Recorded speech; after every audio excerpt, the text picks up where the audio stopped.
Cédric Jubilard va-t-il bientôt quitter la maison d'arrêt de Cesse, Haute-Garonne? Cela fait désormais plus de 2 mois que le mari de Delphine Jubilard, disparu le 16 décembre 2020, est en détention. Pour médier à cette situation et au traitement inhumain et dégradant qu'il subirait en prison, ses avocats ont déposé ce 25 août une seconde demande de remise en liberté auprès de la Chambre de l'instruction. En attendant de savoir si cette nouvelle demande sera acceptée, Le Parisien a dévoilé le 24 août quelques éléments de l'enquête qui pourraient jouer un rôle crucial dans le dossier de Cédric Jubilard. Même si la mort de Delphine Jubilard reste supposée, aucun corps n'ayant été retrouvé, son mari a été mis en examen pour meurtre aggravé sur conjointe il y a plusieurs semaines. Pourtant les 3 avocats du principal suspect ont déjà pointé du doigt un dossier vide de preuves ainsi que de preuves de vie susceptibles de disculper leur client comme le rapporte toujours Le Parisien. Il s'agit d'activités ayant eu lieu sur le téléphone de l'infirmière de 33 ans, un Huawei page 30 sur lesquels les policiers n'ont jamais pu mettre la main.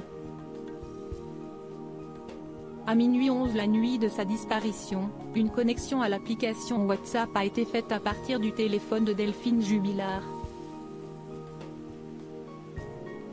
À 1h33 le même matin, la caméra du téléphone portable a été activée. Preuve de vie ou bug informatique? Très peu d'informations ont été dévoilées à propos de ces activités virtuelles pouvant possiblement mener à Delphine Jubilard.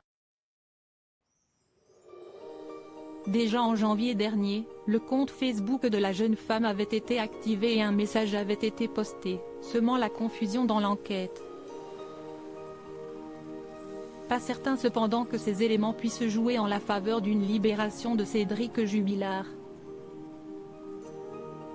Dans l'arrêt rendu le 8 juillet dernier, la Chambre de l'instruction de la Cour d'appel de Toulouse avait en effet estimé qu'il n'y a aucune certitude sur le fait que ce soit Delphine Jubilard qui ait fait usage de son compte WhatsApp ou de sa caméra.